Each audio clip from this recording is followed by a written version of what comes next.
కార్యక్రమానికి సభాధ్యక్షత వహిస్తూ నిర్వహిస్తున్న మిత్రుడు డాక్టర్ పైవి నరేష్,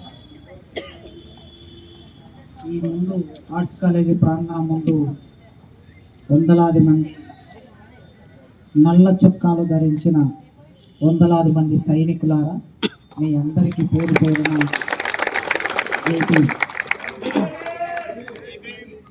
మొట్టమొదటిసారి తెలంగాణ రాష్ట్ర ప్రభుత్వం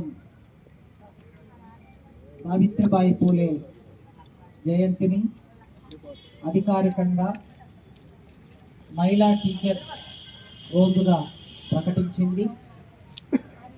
ప్రభుత్వం నిర్వహిస్తున్న ఈ కార్యక్రమం నిన్న దాదాపుగా అన్ని పాఠశాలల్లో, కళాశాలల్లో, విశ్వవిద్యాలయాల్లో సావిత్రిబాయి పూలే జయంతిని అధికారికంగా నిర్వహించారు. అది నిర్వహించటం కేవలం వ్యక్తులుగా మాత్రమే కాకుండా సమాజంలో భాగమైన ప్రభుత్వం, ప్రజల చేత ఎన్నుకోబడిన ప్రభుత్వం ఒక ఉత్తర్వు జారీ చేసింది. ఆ ఉత్తర్వులో భాగంగా సావిత్రిబాయి పూలే జయంతి సందర్భాన్ని ఈ రాష్ట్రంలో ఉన్న, ఈ దేశంలో ఉన్న మహిళలందరూ కలిసి పట్టుదలతో ఒక లక్ష్యంతో నిర్వహించుకునే అవకాశాన్ని తెలంగాణ ప్రభుత్వం తీసుకొచ్చింది. ఆ నేపథ్యంలో మూఢనమ్మకాల నిర్మూలన సంఘం బాధ్యులు మీరందరూ కలిసి ఇవాళ ఠాగూర్ ఆడిటోరియంలో చాలా ఘనంగా సావిత్రిబాయి పూలే జయంతి నిర్వహిస్తున్నందుకు మీకు అభినందనలు తెలియజేస్తున్నా. మేము మాట్లాడుకున్నది 10 రోజుల కిందట, కానీ మొన్న 3వ తారీఖు నాడే ప్రభుత్వం ఉత్తర్వులు జారీ చేసింది.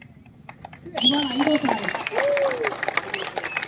తారీఖు నాడు ప్రభుత్వమే ఉత్తర్వులు జారీ చేసిన దాన్ని చాలా గొప్పగా మీరందరూ ఇంతమంది కలిసి సావిత్రిబాయి పూలే జయంతి నిర్వహించడానికి ముందుకొచ్చారు.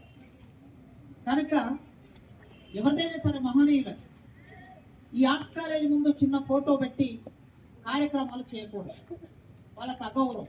అట్లా చేస్తే ప్రధానంగా ప్రభుత్వాలే అధికారికంగా చేస్తున్నాయి. అంబేద్కర్ జయంతి దేశమంతా ప్రభుత్వమే నిర్వహిస్తుంది. తర్వాత జగజీవనరావు జయంతి ప్రభుత్వమే దేశమంతా నిర్వహిస్తుంది. సావిత్రిబాయి పూలే, మహాత్మా జ్యోతిరావు పూలే వీళ్ళందరూ ప్రభుత్వమే అధికారికంగా నిర్వహిస్తుంది, ఈవెన్ గాంధీతో సహా.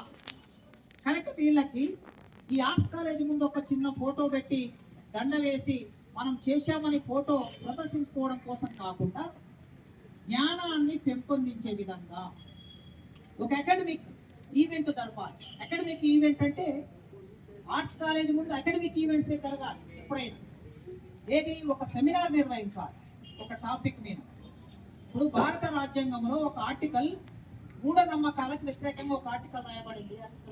51A అనేది భారత రాజ్యాంగంలో 51A అనే ఒక ఆర్టికల్ ఏం చెప్తుందంటే, ఈ భారతదేశంలో పౌరులందరూ, చదువుకున్న పౌరులందరూ, జ్ఞానమున్న పౌరులందరూ, ఆలోచించే పౌరులందరూ ఏం చేయాలి? మూఢనమ్మకాలకి వ్యతిరేకంగా పనిచేయాలని రాజ్యాంగంలో ఆర్టికల్ చెప్తుంది.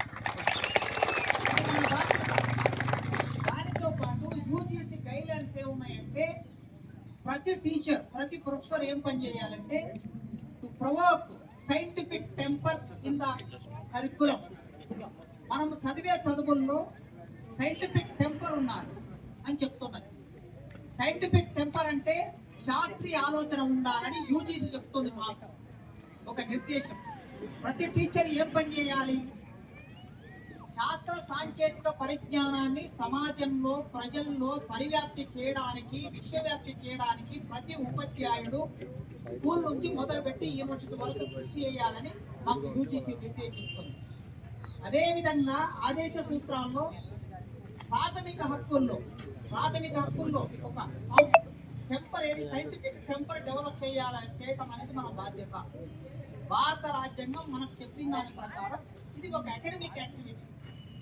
మా యూనివర్సిటీ పోలీసు మిత్రులు బందోబస్తు కోసం ఇక్కడికి వచ్చారు.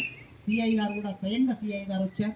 సిఐ గారికి, ఎస్ఐ గారికి, కానిస్టేబుళ్ళకి, ఇతర మిత్రులందరికీ పేరు పేరున నేను కృతజ్ఞతలు తెలియజేసుకుంటూ మీ సభ సావిత్రిబాయి పూలే జయంత్యుత్సవాల సభ సంపూర్ణంగా సక్సెస్ కావాలని కోరుకుంటూ ముగిస్తున్నా.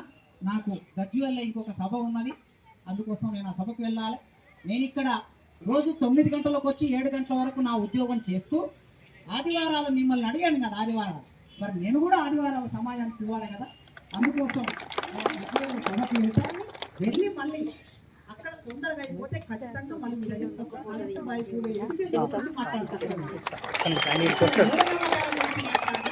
అక్కడికి వచ్చిన తర్వాత విద్య గురించి మాట్లాడతా. మీరందరూ సాయంత్రం వరకు మీ సభను ప్రశాంతంగా సక్సెస్ చేసుకోవాలని కోరుకుంటూ ముగిస్తున్నాను.